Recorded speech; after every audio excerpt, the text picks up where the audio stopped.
You're listening to the Chronicles of a Gooner, the Arsenal podcast. I'm Martin Tyler, and you're listening to Harry Symeou.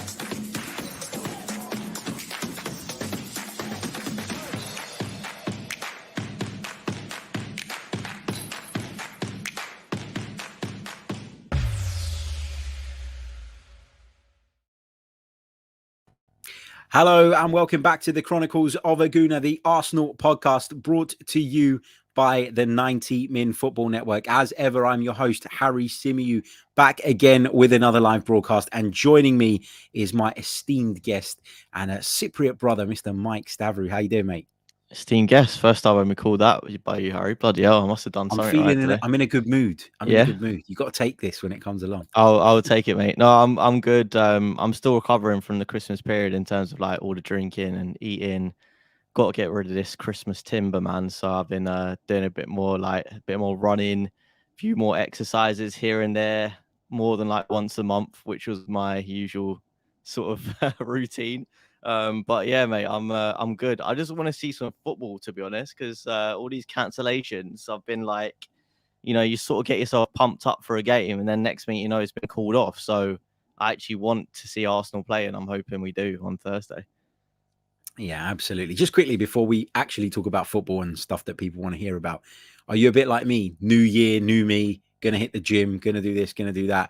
But come February, the regime's already broken and gone. And yeah, you sort of get into that mindset where it's like, all right, I'm going to start new now, because apparently one day later means your whole mindset is different. I don't really know why, but it's just, I think it's a lie we tell ourselves. But I'm hoping I'm going to keep it up. But let's be honest, like, I'm going to Nando's tonight, and you can either choose to get like the broccoli and the mash, or you can choose the chips. So what are you going to choose ultimately? Do you know what I mean? It's like that choice, like the devil, the angel on your shoulder. Which one are you going to go with? If you go to Nando's and all the broccoli, I'll be massively disappointed in you. Well, that's what I mean. And like, I will be disappointed with myself. But like, I should really, considering all the crap that I ate over Christmas. But let's see what I'm going to do. I'll report back. I'll report back. Good stuff. Let's bring you guys up to speed with some of the latest news that has dropped just before we hit that live button. So, according to Charles Watts, Martin Odegaard is back in training, among others, and there is no doubt that the game, at least at the moment anyway, between Arsenal and Liverpool in the second leg of that Carabao Cup semi-final scheduled for Thursday, it's going ahead at this moment in time. There's no doubt about it. Arsenal are ready, apparently. So looking forward to that one. That's according to Charles Watts. Some other news is that Sead Kolasinac is on the verge of joining Marseille. Now, it's been agreed that the Bosnian's contract will be terminated early, which will allow him to join Marseille as a free agent. And also we're hearing that Pablo Mari is closing in on that move to Italy on loan, where he will join Udinese, as is being reported. So now you're up to speed. Let's talk about the transfer window in general, because throughout this transfer window, Mike, there's been a lot of noise. We've been linked with Dusan Vlahovic very, very heavily. We've been linked with Artur of Juventus. I think those two have been the two with which you could say the link have been the more prominent.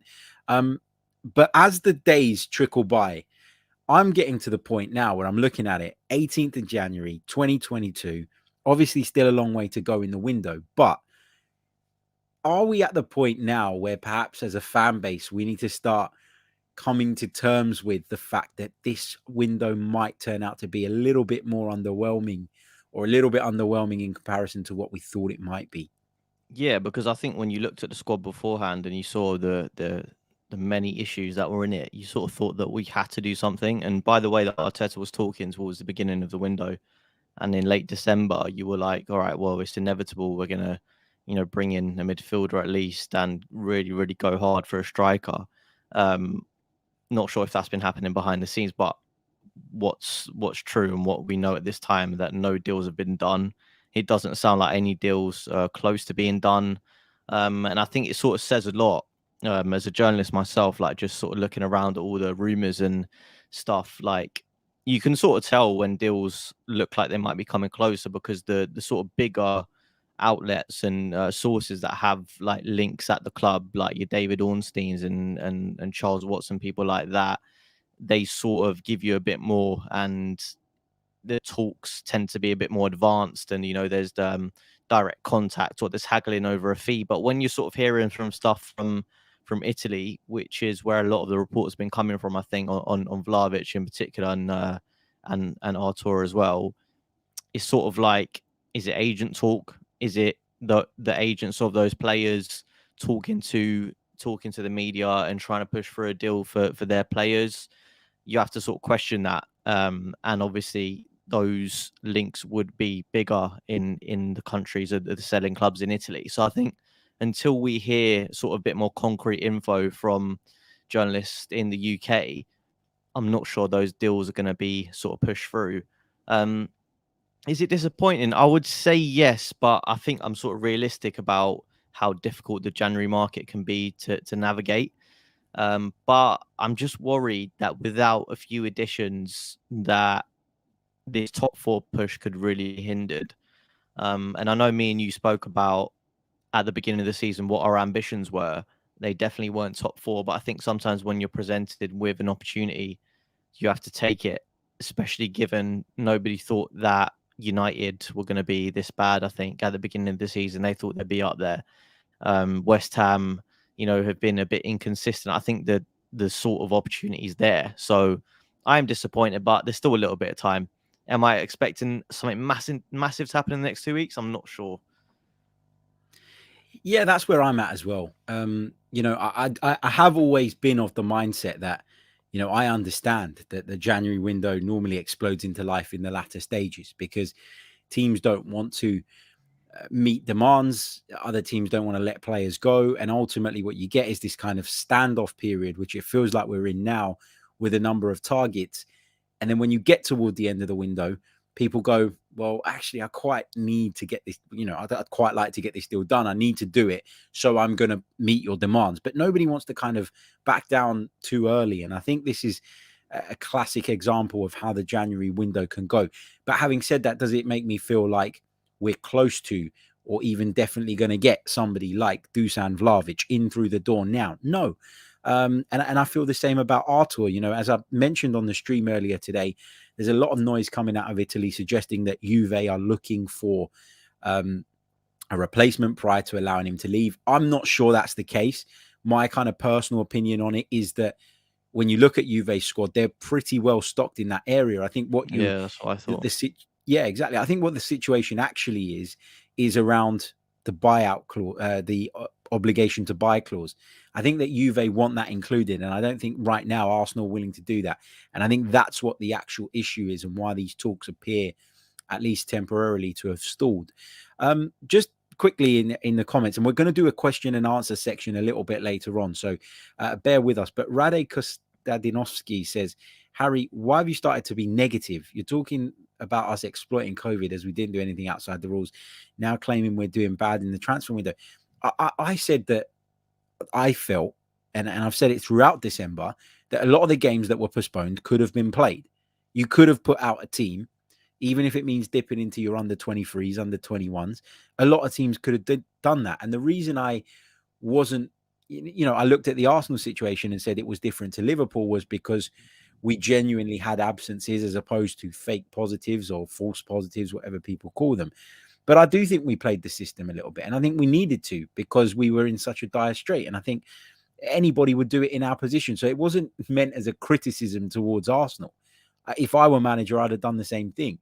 But the point is that the system is broken, and it has been broken, I would say, since the start of December when all these postponements started creeping into the Premier League. And I'm not saying we're doing bad in the transfer window either. I'm simply saying that when you start a window with a lot of hype and people are talking about Vlahovic and Artur, etc., as both certain incomings, and then you get to this point in the window and that's not happened yet, I think you have to start to adjust your mindset and understand that if it hasn't been possible up until now, there's a good chance it won't be possible between now and the 31st. Mike, I mentioned that, we are about to let Sead Kolasinac go. We're about to let Pablo Mari go. Do you find this strange, given that we're threadbare in terms of the squad right now? Yeah, I do. I mean, I mentioned to you before, I was like, what are we sort of getting rid of them, and then we're going to be in a situation where we're not going to be able to post enough numbers to have a game on, essentially. I don't know. I mean, I think it's a little bit of an odd situation, because ultimately you as a club have to put business first, and a lot of the time you're not going to, like, when they were loaning out Maitland-Niles and Balogun, they were looking at that from firstly a business perspective, because these players had to get out in order to preserve their value. Maitland-Niles more than Balogun. You know, Maitland-Niles was sitting there not rotting away, but he wasn't playing. He wasn't getting any opportunity to impress any potential suitors, and it felt to me like he wasn't a sort of long-term, midfielder for us. So it was a situation where the club looked at it and said, all right, are we going to do something similar to Joe Willock, where he's sort of like in and out of the team, not really playing, but you have the opportunity to basically go and put him on show and say, look, this is a midfielder that we believe is a good player and worth a lot more than he's showing right now. Then if he does play well, that club might want to buy him. So I think it's a smart move business-wise. And I think it's a smart move to not have unhappy players in the camp, because Maitland-Niles has been one of them players that's been constant noise around his attitude, and Arteta's spoken about him being in and out of the team, what he's got to show on the training pitch, blah blah blah, and him going out and playing regular football is obviously a benefit. So I don't think the club would have had like COVID in mind when they did that. I think they're sort of putting their other priorities first, which I think is fair enough. And I think I personally, Harry, thought the reaction to the postponement of the North London derby was ridiculous. I think people used it as an opportunity to take a dig at Arsenal, because we're Arsenal, and we're a big club, we're a big name. People like to shit on us, essentially, and they took that opportunity and flew. I saw so many people taking the moral high ground on Twitter, and I know it's a different situation, but Burnley also got 2 games postponed within that time, because they didn't have enough numbers. I know we're obviously a huge club. We're a much bigger club than Burnley, and we do have a bigger squad, but I just feel like it was an opportunity for people to just take a dig, and it really, really was annoying. But with Kolasinac and I've gone a long way around answering your question here, but on marrying Kolasinac. But no, essentially, I just think you have to put the priorities of the player and of the business first before you worry about COVID, essentially. Yeah, I think for me, it's one of those where, on the face of it, on the surface of it, when you hear an Arsenal, requesting a game be postponed due to a lack of available players, and then 2 players who could play a part, are being allowed to leave the club. Obviously, that will raise questions. But ultimately, we've known from the day that Mikel Arteta took over that in order to bring players in, players that we feel are going to take this club forward and this team forward, we'd need to get rid of a lot of the dead wood. And I think those 2 players, more so Ser Kolasinac than Pablo Mari, fall into that bracket. And I think Arsenal are again showing that they're backing the manager, at least with the Kolasinac situation, in agreeing to terminate his contract early and move him out the door so that Arsenal can move forward. And the left back position is not really an issue, is it? We've got Kieran Tierney and Nuno Tavares who can both play there.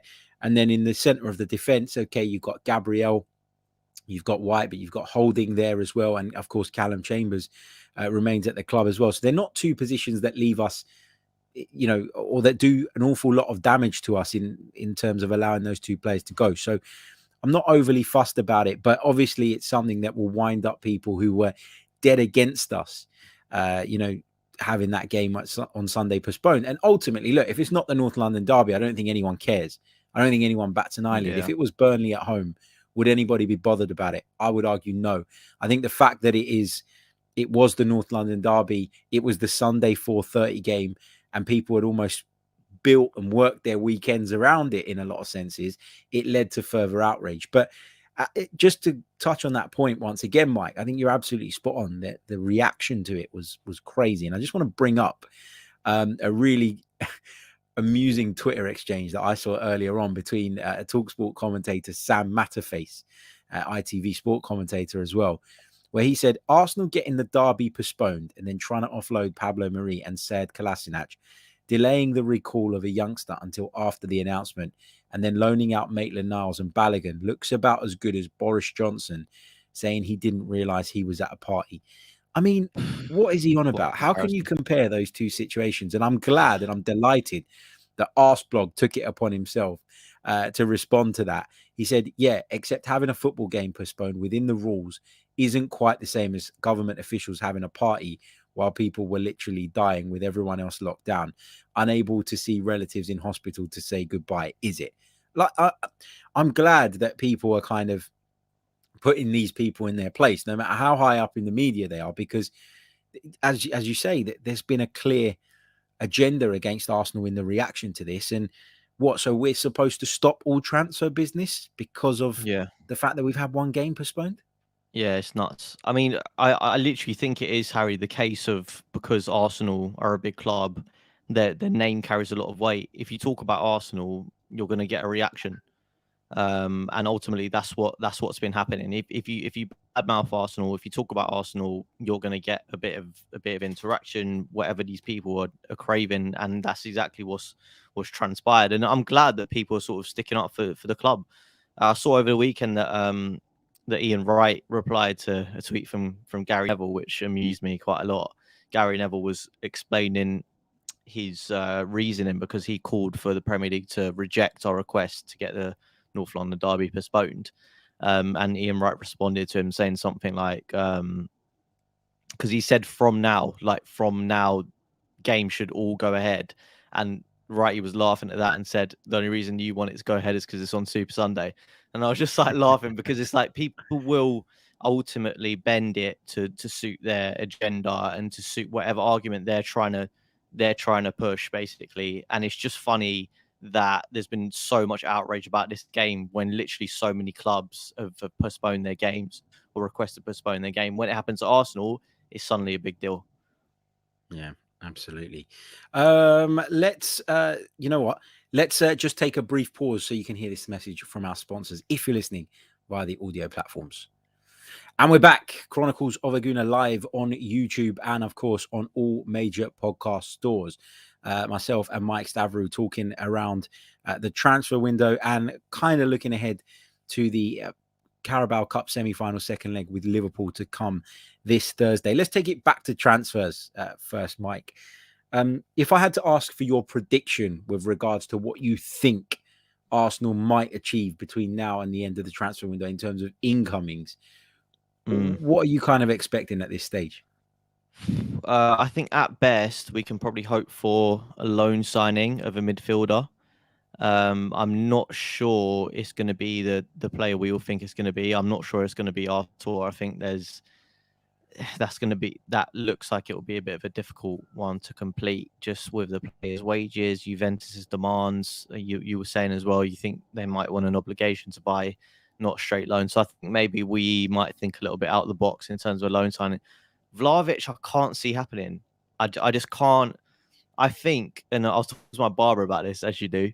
The barber was like, so as soon as I tell him I'm like a journalist or whatever, he's like, oh, give me some information, blah. I'm like, mate, I'm not like, I don't have Fiorentina's sort of direct, yeah, Fiorentina's director of football on my bloody, speed dial. Do you know what I mean? So I'm not going to call him up and be like, what's going on? But I feel like, and I'm theorizing, I feel like Fiorentina are not going to get a superstar like this for probably quite a while, and they will want to maximize whatever revenue they can get out of it, essentially. So if they're demanding 75 million, which is what some reports have said in Italy, they're going to want to get that, and I think they'll want to get that up front. So I saw some things about, Arsenal have offered 50 million plus Lucas Torreira. That's one of the things.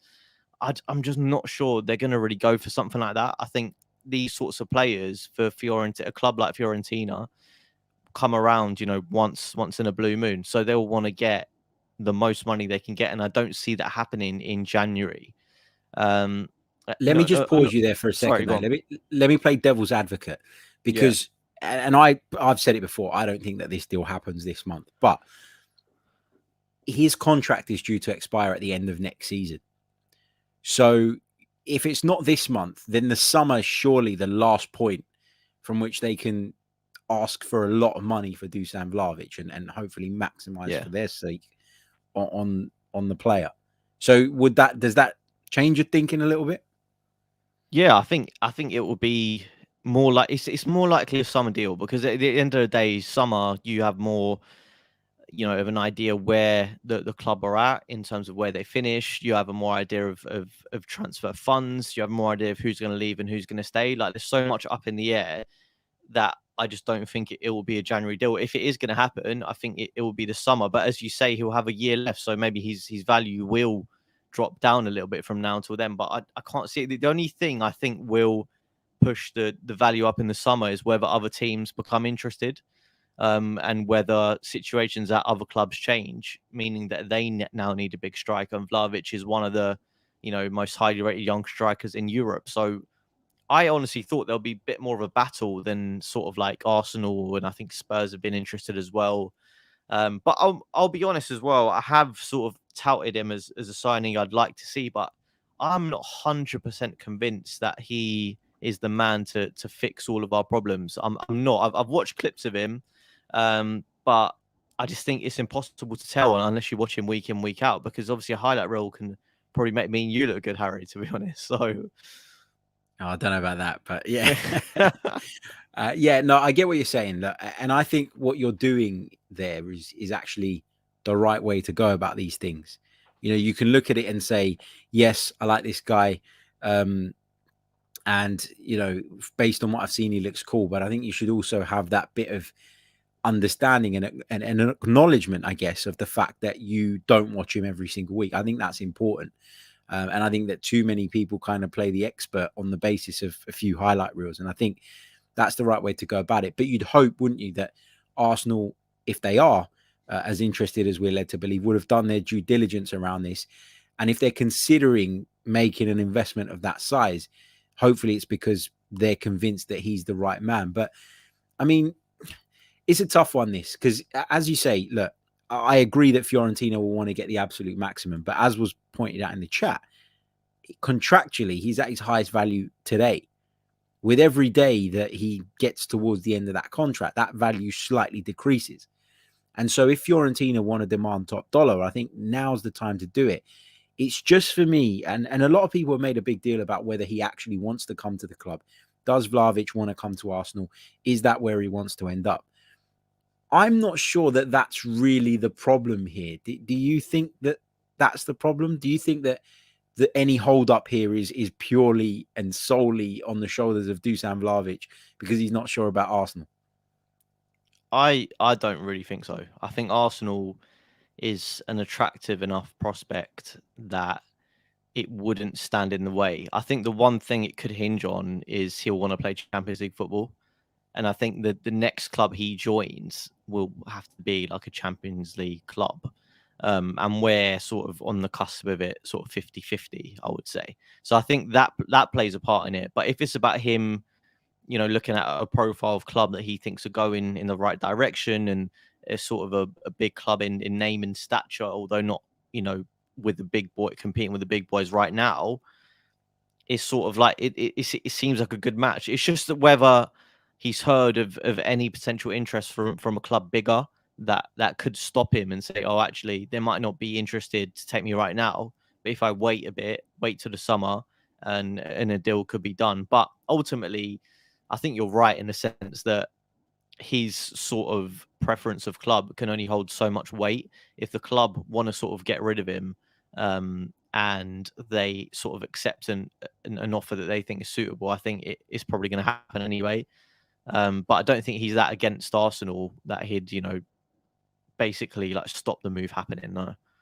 Yeah, and that's what I believe as well. I think that, as I've said before, I think for Dusan Vlahovic, it's very much now he needs to decide what the next best move is in his career. And that doesn't always mean that it's his final move. That doesn't mean that Arsenal is where he wants to be for the rest of his career. But similarly, and I always use this example, similarly to the way Erling Haaland did it, you're at a club right now where you've outgrown. I'm sorry, Fiorentina, wonderful football club, lots of history, one of my favorite clubs in Italy, but they've you know, they're not competing at the level at which Dusan Vlahovic wants to be. Arsenal are moving in the right direction, but just the fact that Arsenal are in the Premier League alone means there'll be more spotlight, more coverage, more interest in how Dusan Vlahovic progresses. And ultimately, I think that would really rise his stock. If he came to the Premier League and started firing in goals for Arsenal, then all of a sudden you're talking about a £70 million striker being a £150 million striker. And there will be no shortage of suitors further down the line. And I think he's young enough to be smart about the next move he makes, as opposed to going for that big jump immediately, because we've seen players make that jump in the past and it's not always worked out. So yeah, from what I've read and what I've heard and things I've sort of been told, I think he's a smart lad. I think he's a lad with his head screwed on. But I'll get your thought on this, Mike. I'll tell you what, I certainly didn't think he was waving goodbye to the Fiorentina fans yesterday, which has been published and all over the place and sort of splashed across social media. Yeah, I mean, that is one thing I do hate about the transfer window. Like, you know, when Arsenal fans go to the extent of like tracking flights to like try and see if someone's like imminent, or like stalking Instagram for like any single like post about transfers, or like He took it off pet his was wearing. bio. He took the club off his bio quick. Yeah, he took comes back, or his dog was wearing like a red jumper or something like that. Like it literally could be anything that Arsenal fans like grab onto, and that I think is the worst part of the transfer window. It's just like this constant 24-hour cycle of shit essentially, and it's just like trying to like pick out something desperately that you can get. So no, I don't think he was saying bye at all. No. No, agreed. And just while we were talking, Arsenal have confirmed that Sead Kolasinac has left the club by mutual consent. So confirmation that his contract has been terminated. Oh, wow. Just to bring you up to speed on the club's announcement, the 28-year-old defender who joined us from German side Schalke in 2017 has become a free agent, with his contract being terminated with immediate effect, and he's joined the French Ligue 1 side Olympique Marseille. Looking back on Sead Kolasinac's time as an Arsenal player, what will be your kind of thought that when someone says to you years down the line, Sead Kolasinac, how will you remember him? I guess is what I'm trying to ask. I don't think he'll quite go into the like category of Andre Santos's, but I'd say he's like the level above slightly. I don't think he's going to be a memorable one, Harry. We brought him in on a free transfer, didn't we? I think from Schalke. So it was never really like a big investment really. And then Tierney came in not long after. So I don't know. He's been all right. To be fair, like at times when he was like at the peak of his power, he was exciting to watch. Like he was a bit of a bulldozer. He could get down the wing. Like if you got him like 1-on-1 and he was like in full flows, you're gonna struggle to find a defender that could stop him on his day. But it was just, I guess, that consistency. When we had to see him play at centre back, that wasn't particularly fun for any Arsenal fans. I didn't really enjoy that. He just didn't really have the sort of defensive nous that you need. But I wouldn't say he's the worst sign in the world. Like he's not for me, as I say, like up there with Andre Santos or people like that. But yeah, I don't know. I reckon I'll forget about him in about a year. I'll be like, Sead Kolasinac, he was at Arsenal, was he? But probably yeah. I think he's one of those who had some decent moments. I think he was okay under Wenger in an attacking sense. And I think he had a spell where he was quite good in an attacking sense under Unai Emery. But I think there have always been question marks about him as a defender. And yeah, I guess, you know, we're going to remember Sead Kolasinac. We're talking about him like he's passed away. I don't know why. But I guess what I'm trying to say is we're going to remember Sead Kolasinac for, I think, the kind of incident with Mesut Ozil more than what he actually did on the pitch. I just saw someone bring that up. Yeah, absolutely. Yeah, there's a few people bringing it up. I mean, let's get some reaction from the chat. BX Gunner says bumbling left back. Into Yanan will remember him as crap. Some bloke says Bosnian Santos. Amo says he'll remember him defending Ozil. Mikey says 100k a week off the salary bill. Haylor says, Sayad, he came, he left, we forgot him. Dawal will remember him as the guy who fought the robbers. Mint says as a brawler, Ozil's bodyguard. Lots of people making that point about the wages in it. Although, you know, I said earlier on today that we shouldn't be too obsessed with sort of the finances all the time. It's obviously, it frees up money, doesn't it, for Arsenal to now go and make those moves. And I think what some people struggle with is this idea that it's, you know, if you get someone out today, it means you can bring someone in tomorrow. When actually a lot of the time you've got to get that player off your wage bill, move them on before you can then actually make a concrete move for somebody else. And freeing up 100k a week is quite significant in terms of us looking to strengthen in the striker area. That's 100k a week you can chuck on top of someone's salary that you're looking at, or in the midfield as well. It's a lot of money, isn't it, Mike? I'm just wondering, Harry, I don't know if you know this, but does it say anything in the statement about whether we've essentially paid up the rest of his contract, or he's agreed to just terminate it? Because we did say it. Yeah, it'll be interesting to see, because there's been times, obviously, like with previous players, like last January, we got rid of a load of players where we had to pay up their contracts, but Willian decided to leave and basically forgo his money, which was a huge thing, actually, looking back. Like, the guy was on quite a lot of money, Willian, and he, you know, willingly gave up all of that cash just because he wanted to get a move away.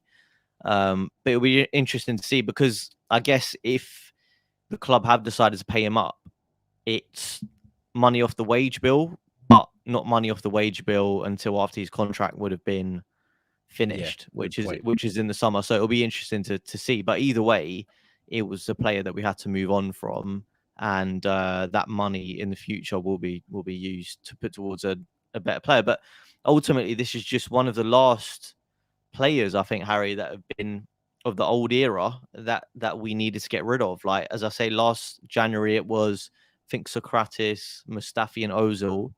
And the season before it was a bit more Deadwood. And I think there's only, in my mind, I don't know, it'd be interesting to see about you, but there's only a few more that we currently own that I think we need to get rid of until, like, this is really like a brand new squad, essentially. I think Guendouzi and Lucas Torreira, who are both on loan, I think once they go, this will pretty much be mostly Arteta's squad, or at least players that Arteta will 100% want there and look towards the future. Yeah, I totally agree with you. And just going back to that point about what it means in terms of how the contract's been terminated, we don't know. I just had a quick glance at it again, and obviously I don't think that's something that the club would necessarily want to kind of publicize. But it is interesting, because I always think in my mind, and obviously I don't know this, I'm kind of speculating, but when I think about what kind of agreement may be in place here between Kolasinac and Arsenal, what initially springs to mind is something whereby Arsenal say, we'll pay up half of what you're owed for the remainder of your contract in exchange for releasing you from it early so that you can join your new club, because that deal from Marseille might not be on the table come the summer. So we're kind of almost asking you to, I guess, forego half of that money so that you can get your move, but then we only have to pay half as well. There's got to be benefit to both sides, if you get what I'm saying. Don't know the exact intricacies of it, but that's what I would imagine is the case, something along those lines anyway. Just going back to the live chat box, big thank you to Cliff for your very kind super chat donation. We had another one as well earlier on from Jack Sparrow, so thank you, Jack. Really, really appreciate that as well. Cliff has submitted a question. He says, or more of a statement, mate, we ain't getting the Serbian geezer, Dusan Vlahovic. Get Wijnaldum on loan and put him next to Thomas Partey. Strengthen the middle for a feasible run at the top four. Mike, Wijnaldum's been talked about a lot during this transfer window. Is he somebody that you'd be tapping up at the moment?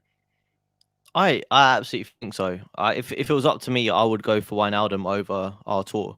If it was sort of similar costings in terms of wages, which I'm not sure. I think Wijnaldum's probably on quite a bit of money at PSG, because I think he left Liverpool on a free transfer. I think, could be wrong there, but yeah, I think if sort of finances weren't a factor, I would say, like, in terms of the better player, I think, or more suited to us, I think Wijnaldum. He's Premier League proven. He was an important player for Liverpool, even though he didn't really you know, he was never the one that sort of took the limelight, but he was always so consistent and so solid in the middle of the park. I think he'd be a great addition. I know obviously it's a few years later now and he's a few years older, but I just think he's been a bit unlucky at PSG. He's got a lot of competition in that team. You know, it's a superstar team, like the sort of like PSG Galacticos almost. And it's, you know, the competition is crazy. But it's interesting with Wijnaldum because Klopp basically turned him into like an all-action midfielder. But when he was at Newcastle, he was more of like an attacking midfielder, wasn't he? But in terms of what we need right now, we need his sort of energy in midfield, the box-to-box nature, to someone to partner Partey. And if you put those two, I think Cliff's 100% spot on. If you put Partey next to Wijnaldum in a big game, I think you're looking quite strong. And he'd be a good sort of, you know, player to step in for Xhaka or to step in for Thomas if he doesn't play. So yeah, I don't really see any negatives in that deal apart from what PSG or he would demand for a sort of wages. Yeah, and according to the Telegraph, Arsenal are, and I quote, right at the front of the queue for Gini Wijnaldum.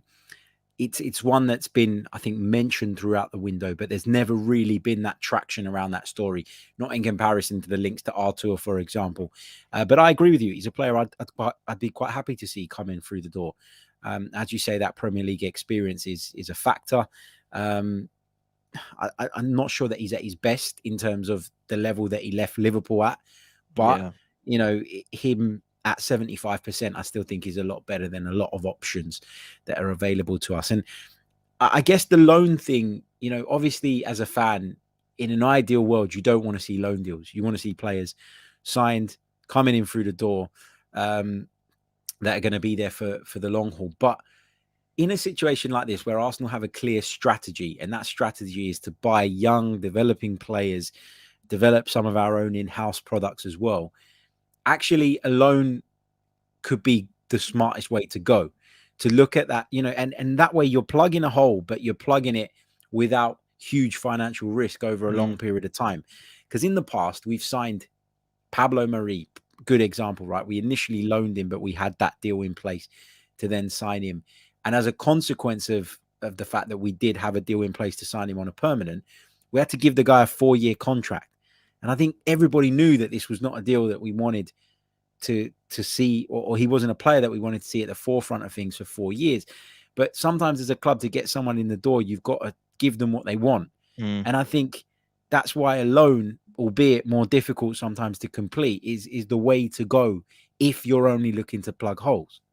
Yeah, I think Cedric as well, I'll put into that category. I know you think Cedric's all right, Harry, and you know, you sort of love him a bit. I don't really know why. You're always talking about, he's always talking about Cedric going forward for some reason. Whenever I talk about Cedric, he's like, yeah, but he's really good going forward. Yeah, I would put him in the same category as Mari. I don't really think he's good enough, and I think we got sort of hamstrung a little bit because he was similar, wasn't he? We signed him on loan, and then we ended up putting him on a sort of long-term contract, and it sort of came out of nowhere, and we were sort of like, oh, how's that happened? He's not really been that great or / hardly played for us. But another one where you don't, as you say, you don't want to be so intent for someone to come on loan that you offer them something potentially for the future. What you want from a loan signing is exactly what happened with Odegaard, someone who is young, has not necessarily had the opportunities, and is sort of falling down the pecking order at his club with a point to prove, because that's ultimately you want the loan to be motivation on both sides. For you as a player should want to prove by coming on loan, I am good enough to basically land here eventually. With Dani Ceballos, I didn't really ever feel like he was going to end up as an Arsenal player at any point during his 2-year loan. It just never felt like it. He sort of felt like he was coming here because he wasn't really going to play at Real Madrid. And, you know, he was sort of like, maybe Real Madrid were thinking, well, we want to try and put him in the shop window to see who would be interested, because they weren't really sure about whether he was going to fit into their team long term. Hasn't really worked out for him there, has it, since? But essentially what you want is someone like Odegaard, who's a relatively low risk signing, is not going to cost you loads of money, and someone with bags of potential. I'm not sure, and that completely contradicts what I said about Wijnaldum, but I think you sort of got to look at it at from two different spectrums essentially. Either young player, lots of potential who you could potentially buy, or top class player, you know, verging on world class in terms of what Wijnaldum, maybe not in this current state, but a load of quality who can help you get that extra push to the top four. And you would say that either or, whether one leads to a permanent deal with a younger player or one leads you to the top four, it's got to have the sort of end goal that you wanted. Whereas someone like Ceballos, Kim Kallstrom, Denis Suarez, it never really felt at the time like anything was really going to happen at the end of it, did it? Yeah, no, completely agree. Completely agree. And going back to that Ceballos case, that was very much the case of someone who only had eyes for Real Madrid and was almost using us as a bit of a stepping stone to show himself. But I guess he was clear about that from the start, and we can't really have any complaints about it. He never pretended that wasn't the case. You know, he was quite open and upfront and honest about that. Let's get some of your questions in the live chat for the last sort of 10, 12 minutes or so of the show. Get them in. Let us know what you want us to talk about. Any questions that you might have with anything relating to the Arsenal, throw them in. We'd love to hear from you. Just a quick reminder, check out our current sponsors, Athletic Greens, in the link in the description below. Head over to athleticgreens.com/90min. Get involved. Fantastic product. So please do check it out. Also, hit the like button. What on earth is going on? There's nearly 400 of you live with us right now on the YouTube channel. We've only got 89 likes on the board. There's no reason why we shouldn't have upwards of 150 likes by the time this show ends. So please do hit the like button. I know I say it all the time. I hate saying it, but it really, really does help in terms of getting the videos and the channel out to as many people as possible. Let's take this one from Sports Genius, who says, Harry, do you have any idea when these games are going to be made up? Wouldn't it be a good idea to make them up during the January break? Honestly, I have no idea when they're planning to make these games up. I hope it's not at the end of the season. I'm not sure that the Premier League will want to extend the season. I think that it kind of just, you know, we've been really disrupted by obviously the pandemic. Yeah, I'm talking about the football calendar in general. And I think there's this, I guess, desire from the powers that be to get the calendar back on track so that we don't have any delays, so that the players can get their full summer break before the new season starts, etc., etc. So I'd imagine that they're going to try and shoehorn these games in some capacity in midweek. Now, remember, for Arsenal, there's only a couple of games that need rescheduling. We, of course, missed out on that game against Wolves just after Christmas, and we've missed out on the North London derby. But for Arsenal, and I know, you know, I haven't looked at the other teams' fixtures. Obviously, if we don't make the Carabao Cup final, we only play twice in February. So there feels like there is time and space to get these games in. But of course, it's got to marry up with the other teams' commitments as well. What's your gut feel on this, Mike? Do you think that the season will be extended, or do you think that they'll do whatever they can to cram it all in the periods of which it's meant to be?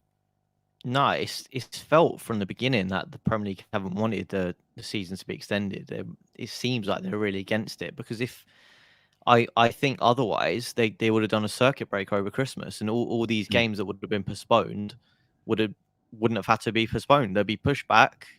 Players could, you know, if they stuck by the rules, could have stayed COVID free. And it might have even been easier, but no, it definitely feels to me like the Premier League are insistent on keeping it within the current time frame. What I think for Arsenal in the North London derby, I'm not sure about Wolves, but it could be similar, because ultimately we're both teams without Europe, so a midweek game shouldn't really be that difficult to sort of organise on a week where there are Champions League or Europa League or Conference League fixtures. I feel like that could probably be done. So I'm not sure when it will happen, but I think the next set of Champions League games are in February. So maybe we might see that then. But yeah, I did read that. I did read somewhere that the champion, because at the moment the Champions League have this deal, right, where there's no Premier League games are not allowed to take place on Champions League nights. There's like some kind of blocker where they don't allow it to happen because it detracts from their audience. But I think I read, and I'll have to check this out, but I think I read somewhere that the Champions League or UEFA were happy for that to be undone temporarily, so that so that these games that had fallen victim to the pandemic could take place. Yeah, I mean, I'm hoping so, because I want it to happen sooner rather than later. Like, I don't want a North London derby to be in May, and I don't want it to be, because it could really like mess things up. Like, imagine it's like essentially like a top four decider. It would be great for the neutral, but it's not great for us. No, Like, not at all. you want it to be within your control, and you don't want it to be at a time where it's do or die. You want it to be at a time where if you lose or it doesn't quite go your way, you can still recover from it. So I'm really hoping that it's, yeah, about February would be fair, but it is like my gut reaction when all this, when the postponement happened, I was upset. Like, I did want to watch the North London derby. I thought, even though we did have injuries and I was worried about, who was going to play in midfield next to Lokonga, I was genuinely worried about that. I still wanted to see our team play, because when do you never know, when do you want a game to be postponed? I don't know. Some people were telling me that they were happy it was postponed, but personally, I wanted to play the fixture, because I felt like, even though we would have been tired from Liverpool, what the sort of commitment and what we saw on the pitch from that game, I think really would have galvanized us. And I was, I thought we could have got a result there. So I'm hoping that sort of next time around, the circumstances will be favourable to us, and we'll see. Yeah, fingers crossed. Let's take some more of your questions. Lots of Vlahovic stuff coming up. We've spent a lot of time on Vlahovic, as we seem to do on every episode at the moment. So I don't want to go too far down that rabbit hole, because I feel like we'd be repeating ourselves. Essential Departure says, given our immediate need, why aren't we going in for Tielemans? He's Premier League proven and can hit the ground running. And this is interesting, because Brendan Rodgers didn't rule out the possibility of Tielemans moving on, because he understands that the contract situation is what it is. Is he somebody, Mike, that you believe is worth breaking the bank for? I think I like Tielemans, but when I think about what we sort of need, I'm not 100% sure. Like, I still think if we want to play Mikel Arteta's high octane football that we've played at several times this season against Man City, I still feel like we need someone who's slightly more athletic than Tielemans. I think he's a great technician, but I'm not really sure about him in sort of like athleticism, physical. I know he's quite strong, but pace wise, acceleration wise, I'm not 100% sure. I think he's a great footballer, and he's got great technique, scored some great goals, and he could maybe chip in. But I guess it depends. If we're sort of insistent on playing with a 4-2-3-1 and a midfield pivot, I would lean towards no. If we're going to move to a 4-3-3, I think he's a great number 8. So I don't know. I'm sort of mixed, because I do really like him. Like, I want to put that across. I do think he's a great player, but I'm not 100% sure he's exactly who I'd choose as a sort of midfield partner for Partey, who I think, those two are going to be the sort of long term, the one who comes in after Xhaka. Yeah, I share a lot of that sentiment. I like Yuri Tielemans. I think he's a good player. I think he gives you so much as an attacking force, but also is quite dogged and quite hardworking as well in the midfield. So I agree with you. He's not a defensive midfielder. He's not an out and out number 10. He's a central midfielder, and there's not that many of them nowadays. I think in recent years we've kind of seen that kind of divide get bigger between defensive midfielders and attacking midfielders, when actually sometimes what you need is a bit of both. And yeah, he's a player I really like. The problem is with somebody like Yuri Tielemans is when you're trying to take players away, whatever their contract situation is, from clubs that you're supposed to be in direct competition with, you're going to have to pay way over the top. And therefore, you have to be sure, don't you, that player is the right one, and be sure that you want to spend that kind of money. So that's always my reservation when signing from a rival. I think that sometimes we obsess over bringing in players that we watch week in, week out, because they play for clubs in the Premier League, when actually there's a lot of talent out there that can be acquired much easier than somebody like Yuri Tielemans, although he is a player that I really, really like. We'll take one final question before we wrap up. Just quickly going back to the theme of the postponements. Rahul makes a good point. Do you think the Premier League will put a cap on the number of matches that can be postponed? interesting this, because if I bring up the Premier League table and we take a quick glance at it, you'll see that there's some clubs who, have had a lot more postponements than others. And when I say that, I'm talking about Burnley in particular. Burnley, yeah. Burnley have only played, and I'll just bring this up to confirm it, but I think Burnley have only played, 17 games. 17 games, which means they're 4 games behind Norwich, who are also in the drop zone alongside them. This is madness. But I guess Burnley will argue, well, we were impacted, we were affected. And there's people even talking about the fact that they might try and get the game against us on Sunday called off from now. I mean, I think it's going to happen, Harry. I really do. Like, just in terms of, like, I don't remember when the last time Burnley actually played. So it's gonna be a difficult one. Leicester aren't much better, mind you. 18 games. Yeah, I mean, I don't know. I really like. We're talking about having 2 fixtures rearranged. They've got what, 4 at the moment, 5, because their game. I think they're meant to be playing tonight against Watford. Yep. So that's 5 games that are going to have to be rearranged, and they're going to have to be midweek games probably. So, well, you got to say that's going to be the closest thing they're going to get to tasting something like a European journey, I guess, isn't it? European having campaign, to play midweek, having to play Wednesday. Bless them, Burnley. Nah, look, I admire Burnley because the work that Sean Dyche has done. You don't. No, I just think that I just think with the size, it's more Sean Dyche, I think, because I think for a manager to stay committed to a club and keep them up every year when the budget is so low, the sort of players that they bring. I know they've got Maxwell Cornet, but in general, the players that they've brought in have not been of the highest quality. They just sold their best striker to Newcastle while they're in the relegation fight. So that tells you about where the club are at. But yeah, I mean, it's going to be an absolute nightmare for them to try and rearrange these games. Yeah, completely agree. Just a quick one. We are just 13 likes away from hitting that 150 target. So if you haven't done so already, please do smash the like button. We really, really do appreciate it. If you're listening via the audio, please do leave us a review as well. Mike, before we go, let people know how they can keep up to date with your excellent work and where they can find you.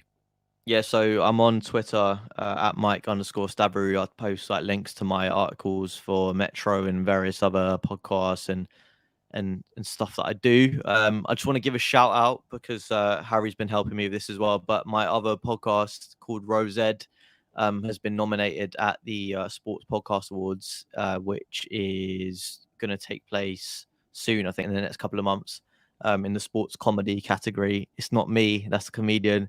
Let me just say, I do it with a comedian and a presenter. They provide the laughs.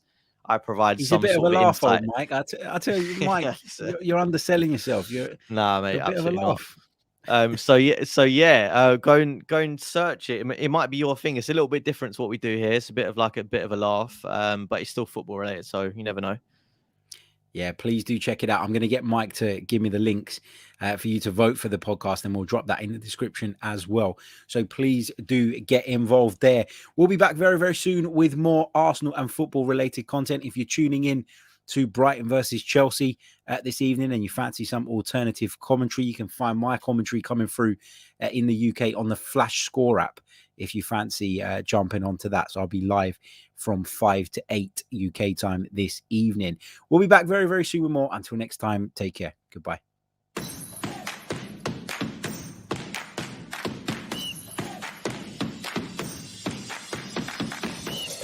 You're listening to the Chronicles of a Gooner, the Arsenal podcast. I'm Martin Tyler, and you're listening to Harry Symeou.